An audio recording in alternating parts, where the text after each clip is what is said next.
New Year, everybody, and welcome to the first show of 2026. I'm struggling saying 2026 for some reason. I was just getting used to 2025. Well, Happy New Year and welcome. My name is Thomas Deere. I'm the Vice President of Sales and Engagement here at the Cincinnati Chamber of Commerce, and I have the privilege of being your host. I was thinking as I was driving in today, as we embark on this new year together at the Chamber here, we wish you a prosperous and successful 2026 filled with growth, opportunity, and achievements. I want to give a special thank to a couple of our sponsors that continue to help bring the monthly member briefing, Medical Mutual and Shakely, for their continued support of this event. Medical Mutual is our health insurance benefit partner. They offer tailored solutions for everybody from the sole proprietor to the large companies. Shakely has been our partner with workman's compensation for over 34 years, and we can't say enough about either one of these two benefit partners. If you have questions about them, please reach out to us here at the Chamber. A couple quick housekeeping notes. You've all joined in listen-only mode. Your cameras and microphones are muted. However, we want you to ask questions throughout the session. All you have to do is use the Zoom chat box. Please share comments, ask questions. We want you involved in the presentation as much as possible.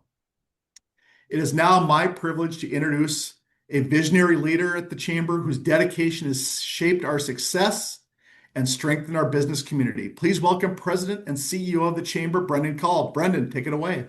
Thanks, Thomas. Happy New Year. Happy New Year to everybody tuning in this morning or later on, whenever you choose to view our monthly member briefings.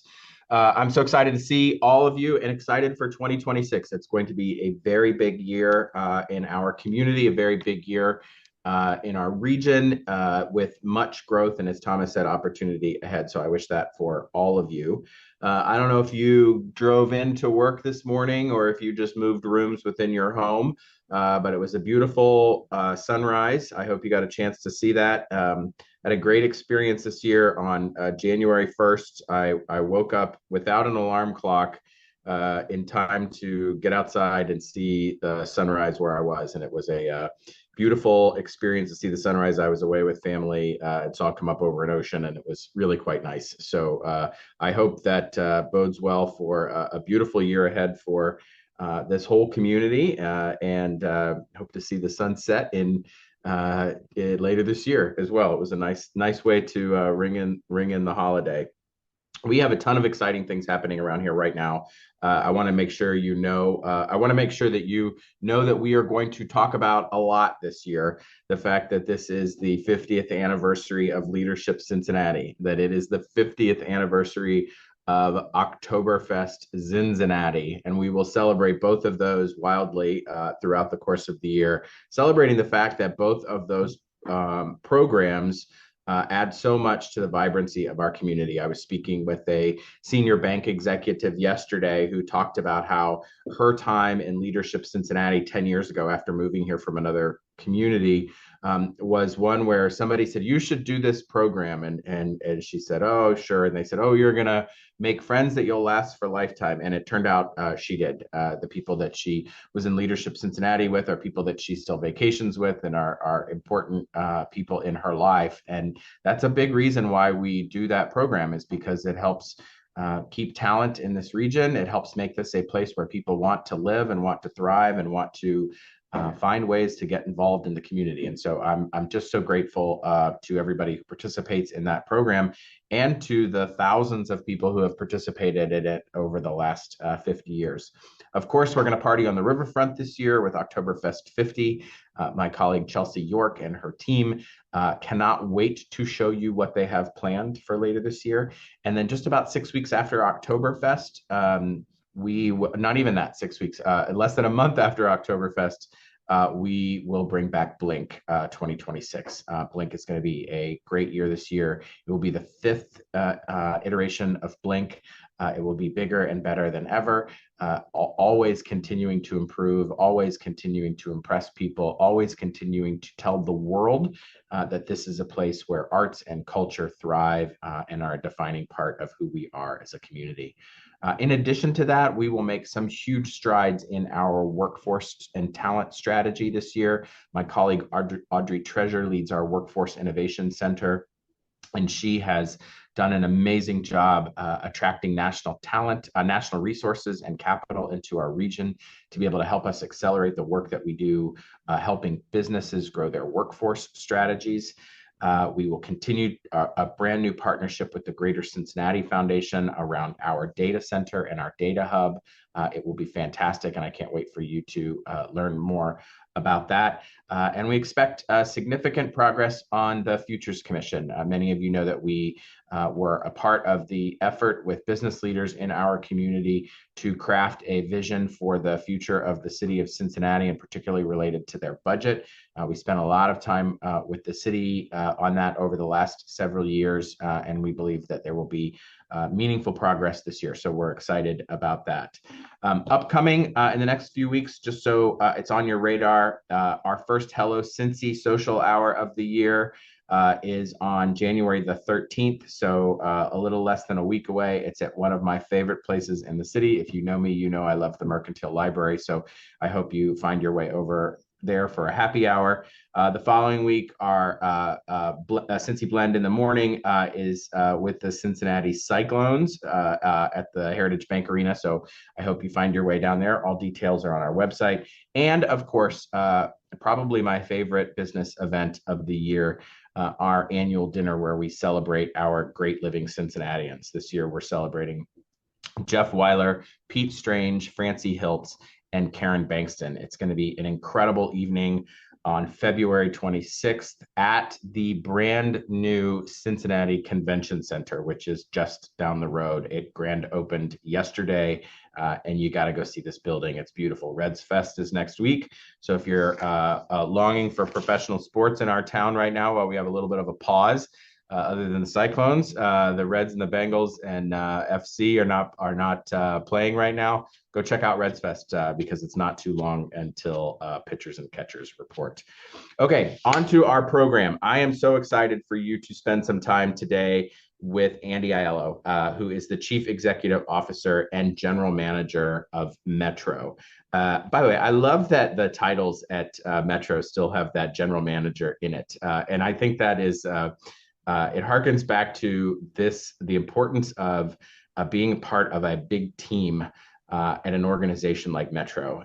And this organization could not be luckier to have found its next CEO in Andy Aiello. Andy's been in the job, I think, just about a year now, or he's going to probably correct me on that. But I've known Andy for a long time because prior to coming to Metro in 2022, he was the general manager of the Transit Authority of Northern Kentucky, otherwise known as TANK, which I think is the best named transit system in the United States.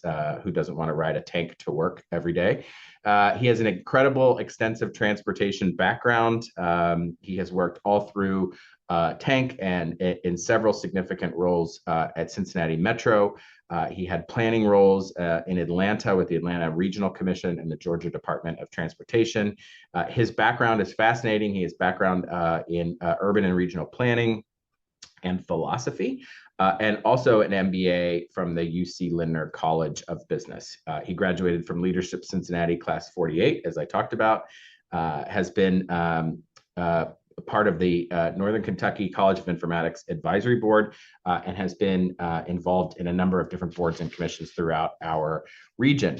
He lives in the city of Cincinnati with his wife and two teenage sons, despite that boyish face that he has. One thing I want to tell you about Andy, and this is what I would say, other than what's in his official bio, having gotten to work with Andy over the last really decade, Andy's a problem solver. He is not there for the spotlight.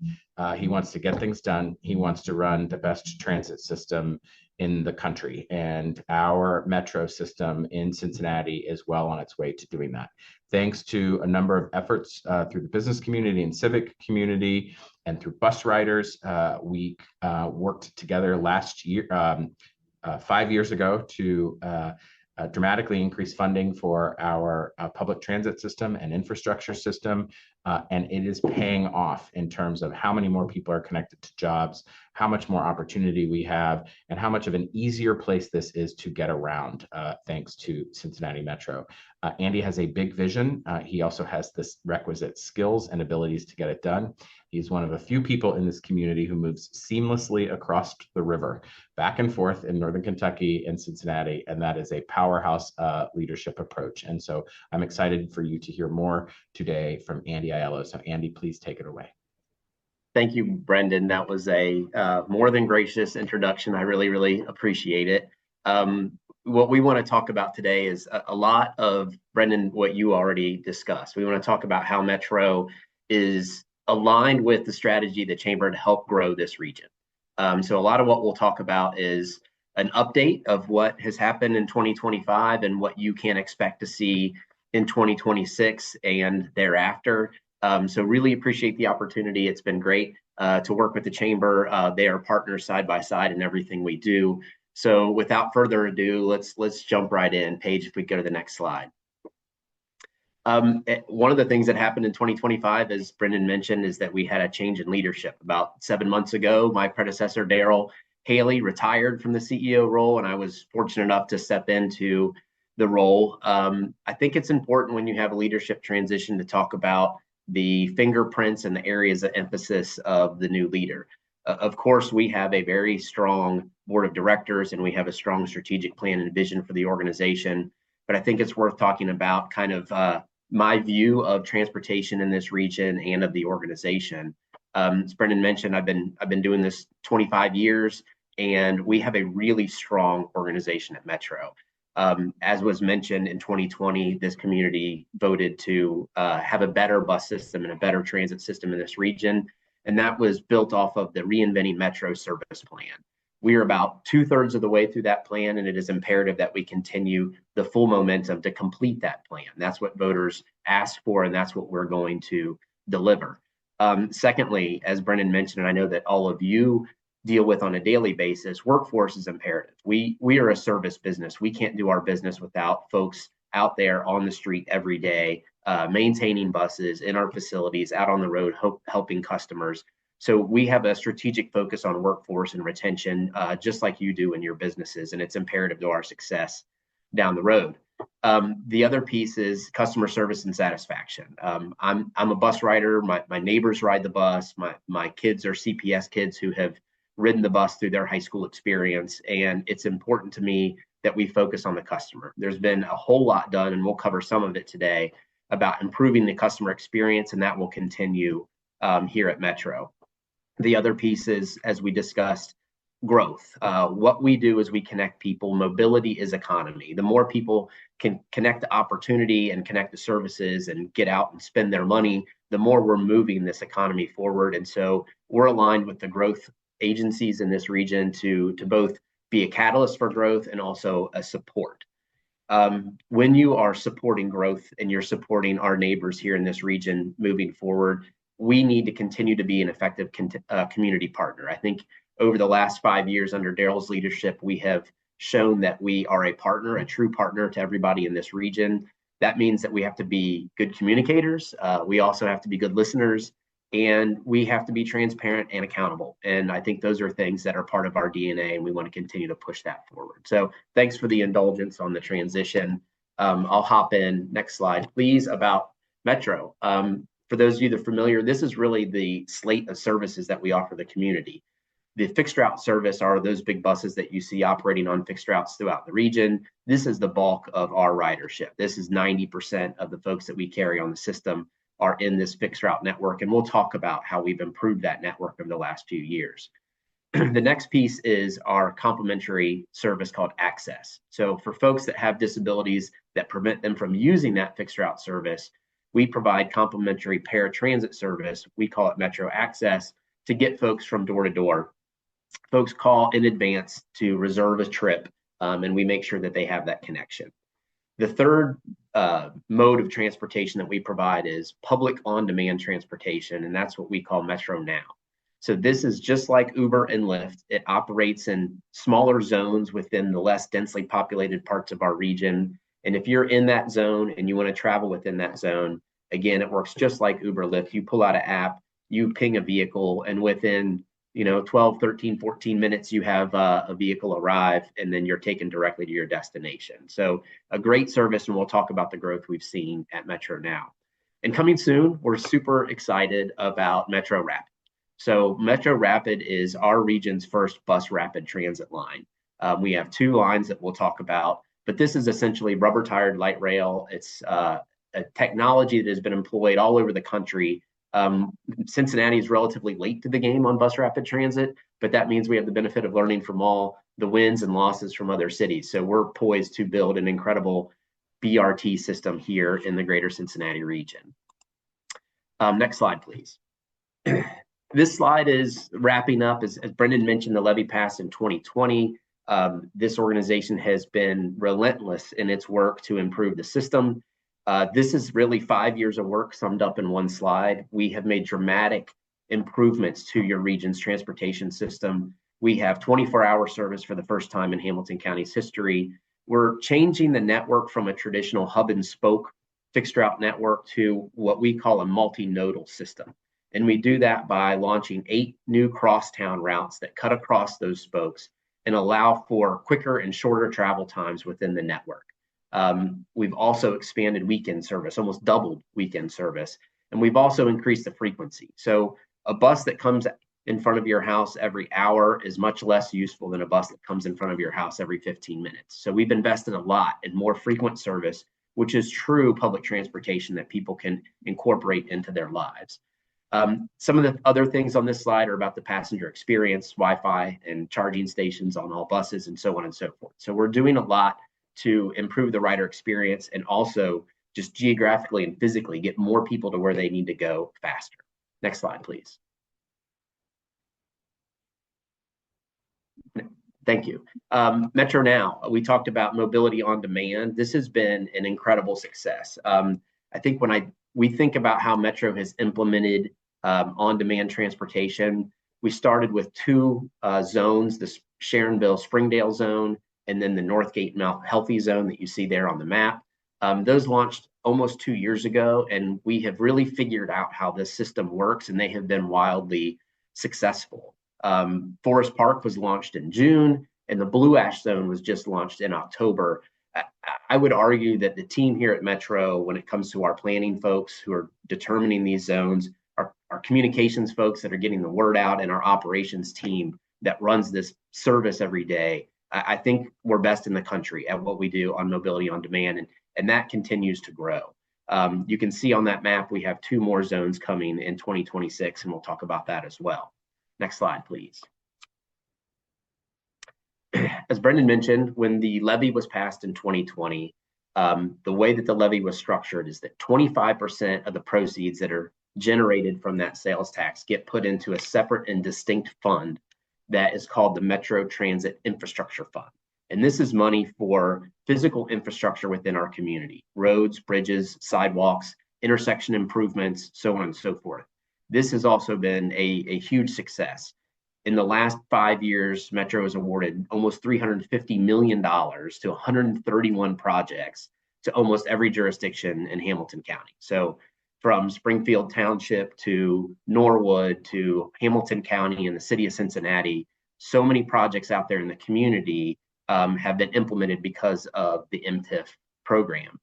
What's really exciting is that now that we are in the 4th and 5th year of this program, those projects that were awarded funds in years 1, 2, and 3 are complete. So when you're out in the community and you see construction and you see a sign and it has a Metro logo on it, why is there a Metro logo on a sidewalk project? Well, this is coming from the MTIF fund that you all voted for, and it's improving communities.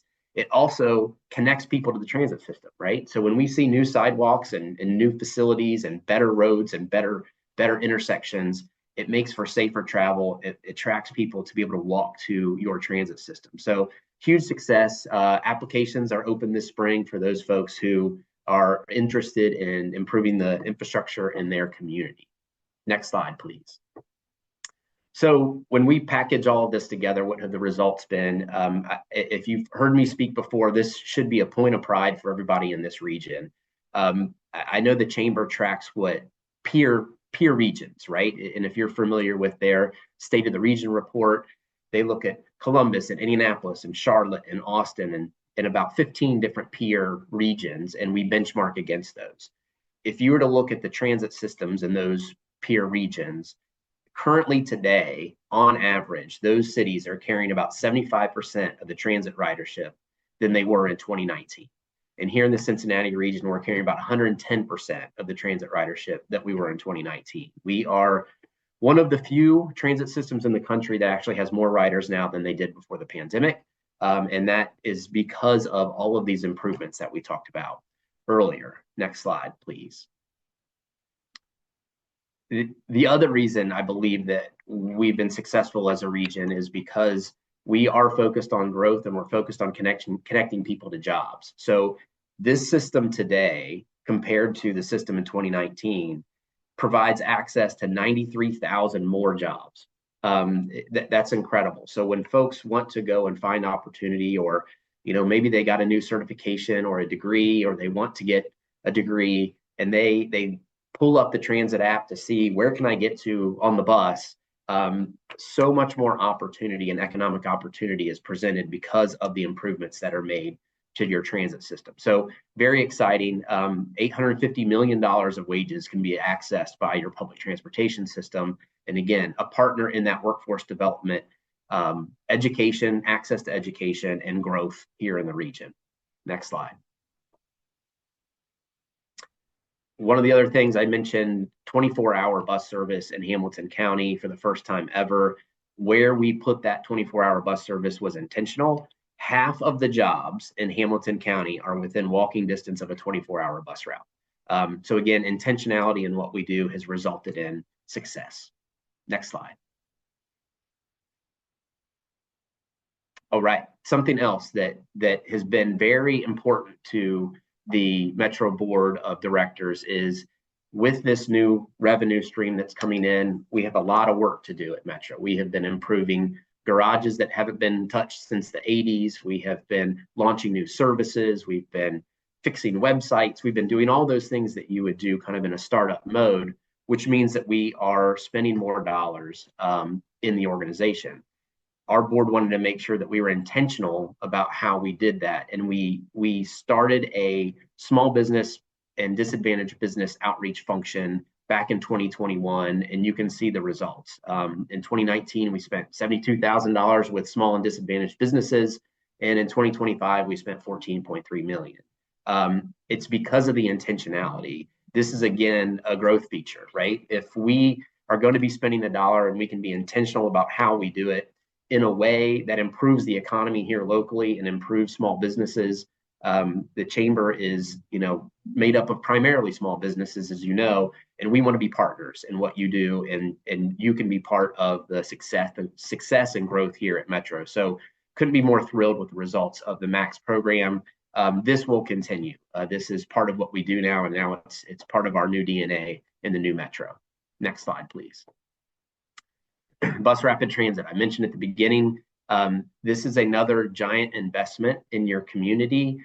These two projects, Hamilton corridor and the Reading corridor, will represent $350 million investment in transit and infrastructure in Hamilton County. For those of you that aren't familiar with bus rapid transit, again, we call it Metro Rapid.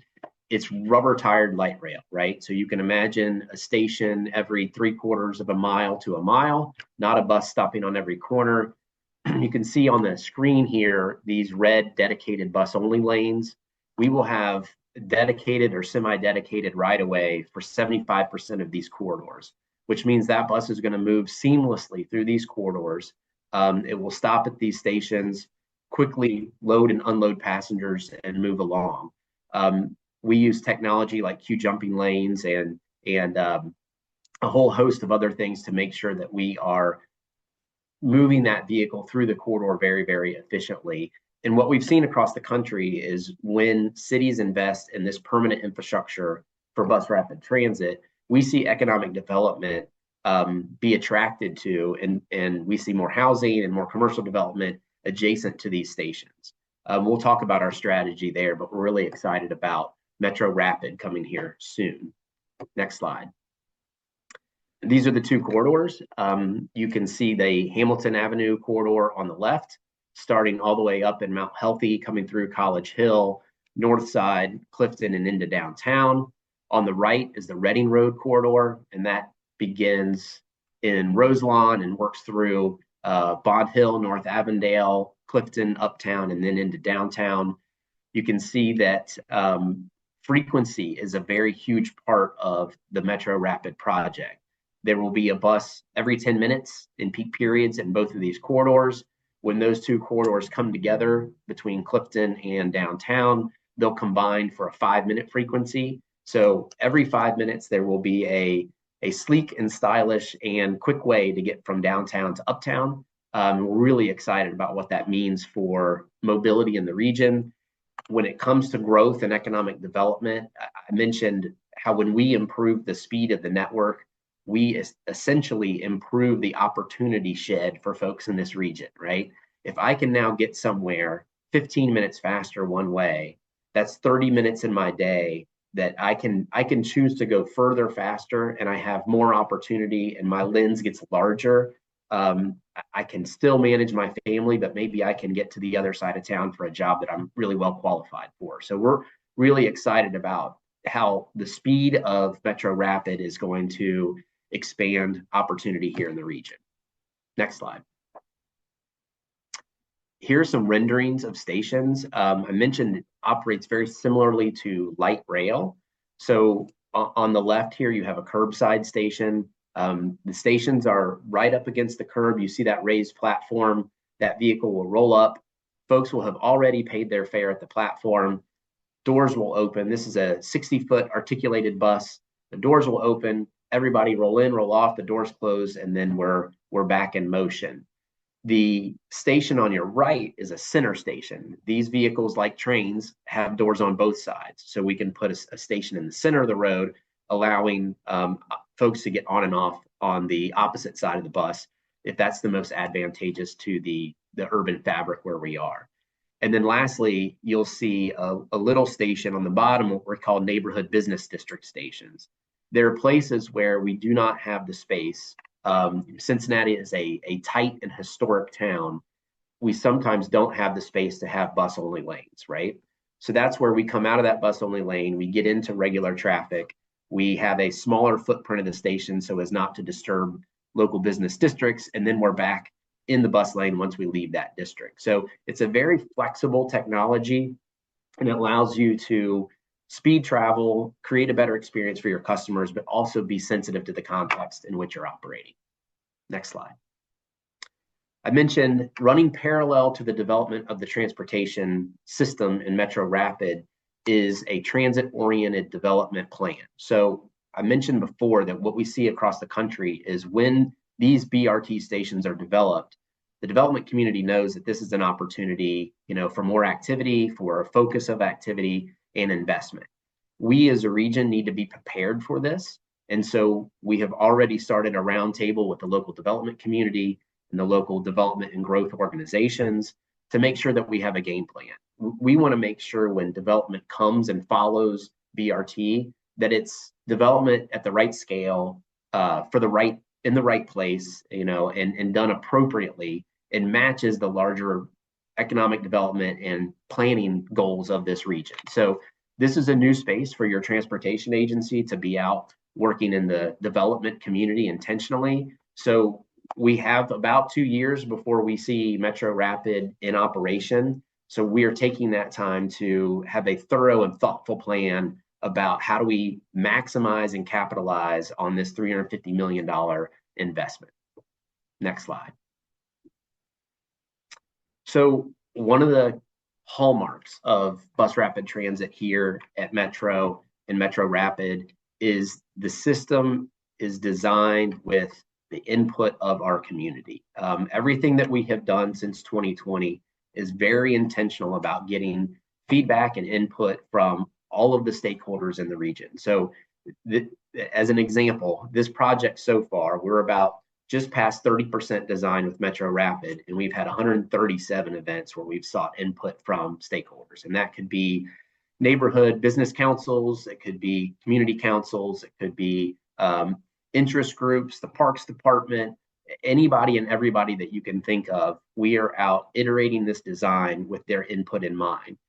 So you will see fingerprints of this community's interests and desires and opinions throughout this project. So 5,300 people have engaged with us with respect to Metro Rapid and its plan. So we're really excited that when we do launch this service, it will reflect our community and our community's interests. The name Metro Rapid was chosen by the community. The station names along the way have been chosen by the community. So very thoughtful engagement, and it makes the project and it makes our system stronger. So we're really thrilled to continue this over the next couple of years as well. Next slide. Where are we in terms of the project development process? I mentioned earlier that we're about just past 30% design, which means we are finalizing the very specific locations of all of those stations. We're finalizing exactly where those bus-only lanes are going to go. And then we begin the more detailed design of, curbs and drainage and electricity and all the technology that needs to be entered into the signaling system to make sure that we can be rapid. All of that is going to happen over the next year and a half. Construction will begin at the end of 2027. We plan to start new service by the end of 2028. So again, we still have a couple years before you'll see Metro Rapid in action, but it is going to come very quick. So we're really excited about the pace of this project, and we have a strong commitment from the feds in their investment in the project as well. Next slide. This is my last slide, just to kind of a snapshot of what you can expect to see from Metro in 2026. A very exciting year ahead. I mentioned we will see 2 more Metro Now zones launch in 2026. We will have round 6 of the Metro Transit Infrastructure Fund, which is incredible. You will see Metro's first all-electric buses hit the street in 2026. We'll have a new sales office on Government Square, final design for the Walnut Hills Transit Center. You're going to see a new look and feel to all of our bus stops, more benches, more shelters, more customer amenities, and a continued focus in this organization on safety, service quality, financial stability. So really appreciate everybody's input into making your transit system the best in the country. Would love to take any questions that you all have. And Brendan, to really appreciate the time this morning. Terrific presentation, Andy. Thank you so much. And I look forward to folks asking questions. So you know how to do it in the chat or in the Q&A section, wherever you feel like going. If you leave a question here, I'd be happy to ask it to Andy. Tell me a little bit about, if you're a business in town and you're interested in encouraging more of your employees to ride, even if it's folks who are not used to it, or maybe have not done it for the first time. It's one thing to say we've got a great Metro service, but how can we help people realize that this works for their life? There's a lot of people who used to ride the bus maybe decades ago, or think that they would, but it's just that, like, that first ride always strikes me as like, I don't know, am I going to get on the right thing? And if you get people comfortable with it, they realize how easy it is. So what do you do as an organization to help, say, businesses and their employees figure that out?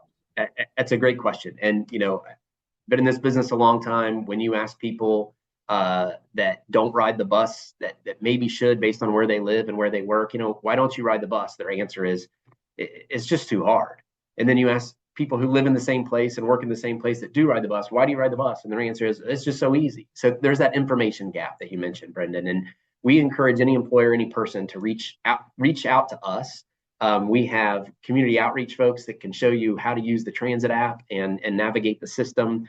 Technology has gone a long way. If you can use Google Maps, you can use it for transit just as well as you can for vehicle travel. And the transit app shows you in real time every single bus that's coming. You can trip plan just like you would in your car, and you can hit the go button in the transit app, which basically you have a friend with you in your pocket, making sure that you're going exactly where you need to go.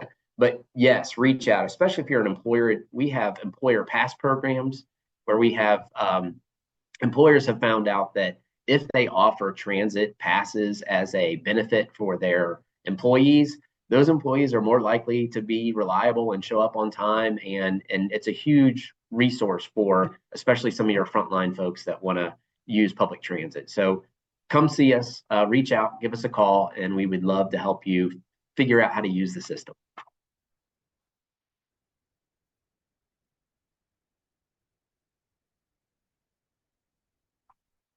I think you're muted, Brendan. It's the new year. Give me a minute. We've got Josh Smitherman from Jostin Construction, an incredible company here in Cincinnati, and they have enjoyed working with your team in 2025. I know you are a partner of Jostin, which is smart. They are a Walnut Hills-based business, have a really cool office right in the heart of Walnut Hills, and they have employees coming in from all across the region. You are building a Walnut Hills transit station, I believe. Can you talk a little bit more about that? Yeah, great. So one of the things I mentioned earlier, this network, the bus network, if you go back into the 2010s, was primarily hub and spoke, right? Which means that the downtown transit center, Government Square, was the hub of the bicycle wheel, and all of the routes were spokes. And if you wanted to go, I mean, where I live in Pleasant Ridge. If I wanted to go to College Hill in 2019, I would go from Pleasant Ridge into downtown Cincinnati, wait for a transfer, and then go back out to College Hill, and that would take me an hour and 15 minutes. Since then, with these crosstown routes, I can hop on the number 41 and I can be from Pleasant Ridge across the region to College Hill in about 28 minutes, right? Huge difference. In those areas where we have those crosstown connections, we are building neighborhood transit centers. So if you think of the North Side Transit Center, we had a lot of bus service that was within a very short distance of downtown North Side, if you want to call it that, but they never really pulsed together intelligently. With the North Side Transit Center, you can go there and go in one of 5 different directions. So it's a focal point for this multimodal system. Very similarly, we are in the design process and we'll be building a transit center in Walnut Hills. There are about a half dozen routes that are within a few blocks of that Gilbert and Taft intersection. We're going to create a small neighborhood transit center there that will allow folks to go in 4 different directions. So we're really excited about it. It'll be an asset to the community. And again, final design is occurring now, and we should see construction begin within the next year and a half. It's really terrific. Well, that has always been kind of a convergence of transit lines there. But if you're interested in history, there's some great old pictures of Peebles Corner when it was a streetcar and interurban transit center connection space. So if you're busy, ask AI to find, if you're not that busy today, ask AI to find you some of those pictures. It would be great. Okay, speaking of AI, Frank asks, he says, thank you, and wonders how Metro is considering the impact of AI when designing the operations of future services or any other pieces of the business. Yeah, I think like every business, we're trying to figure out how to best leverage AI. If you think about it administratively, we use it like you all do to maybe we have AI reading handwritten forms and putting that data into databases. We're trying to, anything we can do to improve the administrative efficiency with the organization results in more service on the street for the public, right? So we're constantly looking at it as a tool for business process. But when you think about AI and machine learning when it comes to transit planning, this has been going on for a long time. So we have software within our organization that optimizes routes. And when we look at 2,500 trips a day operate in this region, 14 million miles a year, all that data goes into machine learning software that helps us determine efficiencies and how to make sure, how do we get that work out of the garage and on the street in compliance with our CBA, with our union. All of that is built into these software systems. They're getting smarter with AI. So it's in everything and everywhere that we look. And I think just like you all, we're learning where we can leverage it most effectively. That's terrific. Okay, you hit this a little bit and you said it's a huge plan, but I want to make sure we underscore it. And so if you could just go a little deeper on this. Talk a little bit about safety. This is the most safety and cleanliness, frankly, a new rider, someone who's maybe coming back to Metro or saying, wow, you've built this great service, maybe I'll give it a try. They also want to make sure that they feel safe and that they're riding clean buses. So Yep. That's a huge priority for you. I know you're spending a lot of time on it. We're talking about it a lot. So tell me what you want to tell the group about that effort. Yes. So first I'll hit the cleanliness piece, right? Organizationally, we talk a lot about, the way I call it the bullseye. Every organization has an org chart. They look like a pyramid, right? Here at Cincinnati Metro, we have an org chart that looks like a bullseye. The center of that bullseye is a customer getting on a bus at a bus stop on a city street, right? That is the focus of everything we do. So what's the most important function? It's the driver. Is that driver trained well? Are they safe? Do they have the tools they need to succeed? Is that bus fueled? Is it cleaned? Are we ready to go? This is a 24-hour business, and it's like putting on a play that never stops. So we make sure that everybody here, if you're competing between two things on your desk, if it affects what's going on the street, you're choosing the one that affects our customer directly, right? So a lot of this is intentionality in what we do and making sure that what goes out meets that quality standard. We've seen significant improvements in that space. Our next frontier is to work on the cleanliness and the approachability of the bus stops themselves. A little bit harder to do, a little bit less in our control, but that is the next piece that we hear from our customers, that they want to see that improve. With respect to safety, we have always been ahead of the curve in terms of national data and KPIs with respect to safety, and we have doubled down on that. We have a new safety manager who we have brought all of our operators. We have on the fixed route and the paratransit side over 750 operators, and we are bringing them through annual refresher training. You have operators that have been doing this for 15 years. They still get trained to make sure that we are the latest and the greatest tools to make sure that everybody is safe. The other piece is we are leveraging technology. We're studying things like mirrors that are cameras instead of traditional mirrors that are covered in rain and ice, to provide more visibility for our operators. And we're looking at some of the technology that has been basically ubiquitous in the passenger car area, things like collision avoidance and lane assist and stop assist, and seeing how that could potentially migrate into our fixed route transit system. So lots of opportunity, huge priority for us. That's great. I have a friend who rides from Government Square to his home in Walnut Hills often, late at night, early in the morning, hangs out downtown after work, and rides back and forth to Walnut Hills, and talks about how great the experience has been coming in and out of downtown. And I know it's really important to keep Government Square clean and safe, and I know you're working on that quite a bit with the city and the police department. I appreciate that quite a bit. But yeah, anybody who's listening, I would encourage you to try it and get your own experience. I'm going to ask one last question, if you don't mind, because Philip Denning from the Port asked a phenomenal question about BRT, and he said something that I agree with, which is that development around BRT is the least discussed housing growth opportunity in our community today. And how do you see Metro engaging with the local development community to inform this process? We've seen in Columbus where they are building 5 BRT lines. By the way, we were first in terms of getting ours moving forward, but they're talking, as they talk about their BRT lines, about housing and about how the BRT is going to massively expand housing along those corridor routes, which I think is terrific from a growth perspective. So take a look at that, and give us a couple of minutes of response on that. Sure. First, I want to make sure I don't miss something in the safety conversation, right?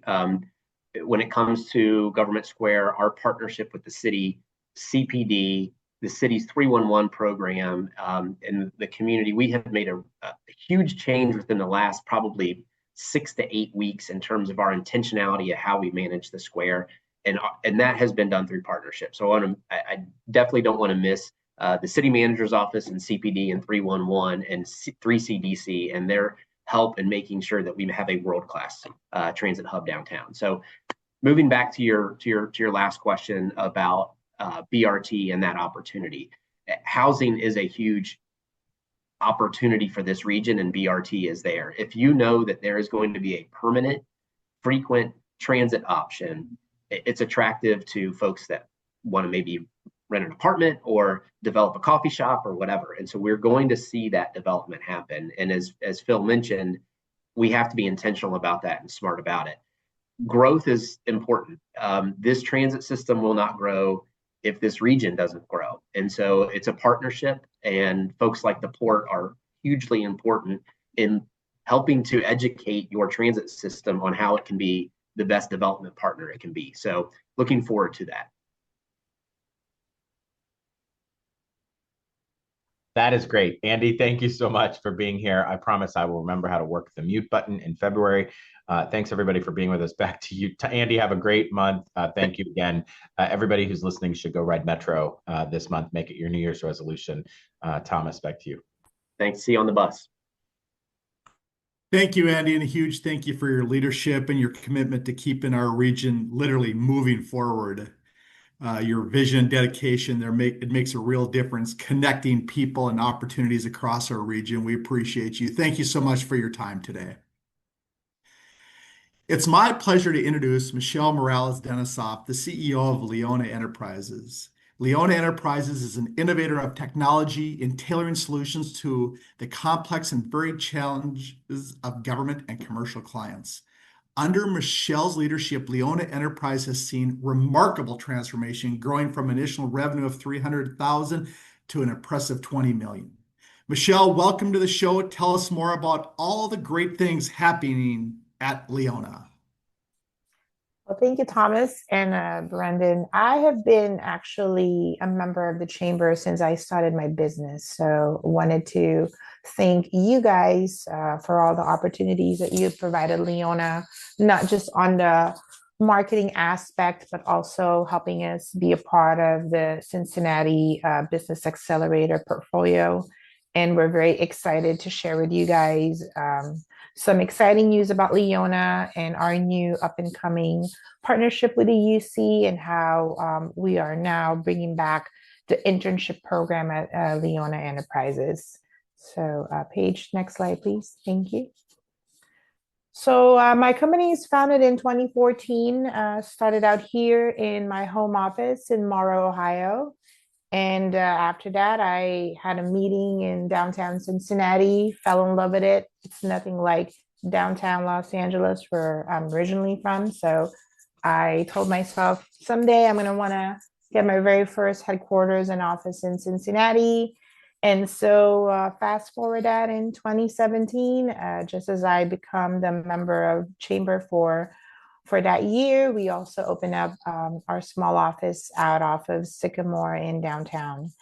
And my company pretty much is focused on about 90% federal government business. So my company does a lot of IT work with the federal government. So specifically doing business with the Department of War, also with civilian agencies like Homeland Security, General Services Administration, Department of Labor, and also we just started doing business with an agency called Federal Energy Regulatory Commission. And so my company provides that full service information technology. We do staff augmentation on the IT services side.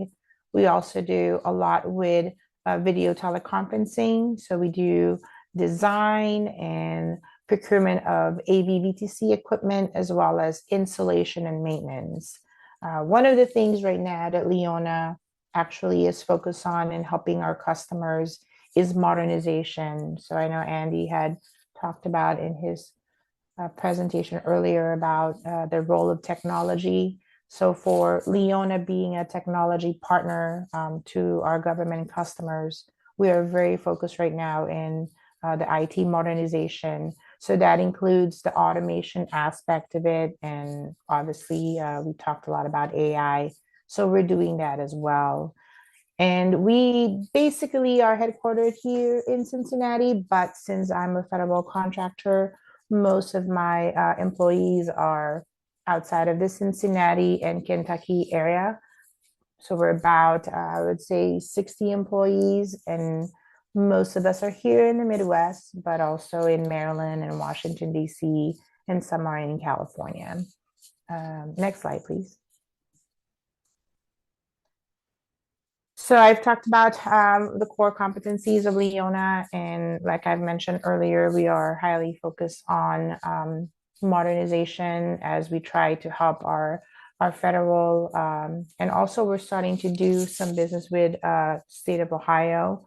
So we're focusing on all the modernization and the different types of technology that we're helping them for IT modernization. Next slide, please. So what makes our company different? First of all, because of the government contracts that we have, we basically have to do a lot of compliance on the cybersecurity side and also on the technology, AI and automation side of our business. So we make sure that we work very hard in obtaining our ISO certification, as well as our DoD facility clearance. And also we just got the recognition for the CMMI and CMMC. And basically these are just all like the extra steps of quality control that a lot of contractors have to do for safety and security, and also to make sure that we're part of the vendors that already have a very secure cybersecurity for all of the DoD clearances, and also the DoD, I would say not the SCI, but we do secret work for the DoD. So just all of the compliance that we need, there's a checklist that we have to go through. So for us to be able to do business with the government, that's part of a key differentiator that you have. And that you need for them to continue doing business with you. Our customer focus is always 100%. We try to retain all of our existing customers since we started our business. And so far, we've been very lucky that we've had our customers since we started Leona. So I would say about 99% retention rate. And then as far as like employees are concerned, we're very interested in working more with the chamber and all the other organizations local to our community on how we can maybe promote a lot more of the internship work. We're looking at the colleges here locally to partner with them, because I think we really do have a huge skills gap and also the knowledge gap for all of our graduating college students. And so I'm very active in looking at some interns to help with my company and kind of give them some exposure, on the IT side, not just dealing with our federal government customers, but also some of our state customers. And now we're looking at doing some business in our local non-federal customers here in the Cincinnati, Ohio area. And our primary goals for Leona is to enhance our subcontractor partnership as well. Yeah, that's good, Paige. Thank you. And this is basically us looking at partners locally here in Cincinnati or in Kentucky area to help us do a lot of our installation here in the tri-state. So very much interested in looking at other small business companies to partner with us. Obviously, mostly our need is going to be on the technology side, but definitely interested in expanding that partnership locally. And I guess just wanted to thank you guys again for the opportunity to present my company. And if there's any questions, I welcome them. Thanks, Thomas. Michelle, tell me a little bit more. Did I hear this correctly? 99% retention rate of clients? Yes. So I started the business back in 2015 officially, but didn't really get the business busy and going until about 2016. So my first customer was a Navy customer in California, and she's still my customer since 2025 and 26. So current customer, and same with the other agencies that we work with. So we really try to do a great job and make sure that we also upsell and then continue finding some partners to help our customers do the work. And so we just try to maintain that. But now we're very interested, like I said, in looking at other potential customers, like state of Ohio. I know we talked to Metro before in the past, and so we're just starting to diversify our market now that we're going to be graduating out of the SBA program. I don't know if I mentioned that earlier, but we're part of the 8A SBA program for small businesses. Fantastic, Michelle. Thank you so much. That 99% intention rate, that is impressive. Thank you for your partnership and all you do and Leona does to positively impact our region. We look forward to growing with you and working with you into the future, and we appreciate all you do. Thank you so much. Yeah, and thanks for the opportunity, guys. Have a good one. Happy New Year. Thank you. Happy New Year. Bye-bye. It's been an honor sharing the screen with such an impressive group today. That's what's great about being the host. I get to talk to people ahead of time leading up to the presentation and before the presentation. It's just such a privilege, and I feel very fortunate to do so. Quick reminder, a copy of the monthly member briefing is curated on our website for further viewing. Give us 24 hours. They'll be up there if you want to grab some snippets. If you maybe missed something or want to share something with your team or want to put something on your social media site, please do so. I also encourage you to mark your calendars for February 12th, the second Thursday of every month, for our next monthly member briefing. You can rest assured we'll have another great panel of speakers, and we look forward to that. Well, have a great January. We look forward to working with you, and we look forward to a prosperous 2026. If you have any questions, please feel free to reach out to us here at the Chamber. We're more than happy to help connect you to businesses, to other people that can help you drive your business. Thank you so much, everybody. Take care.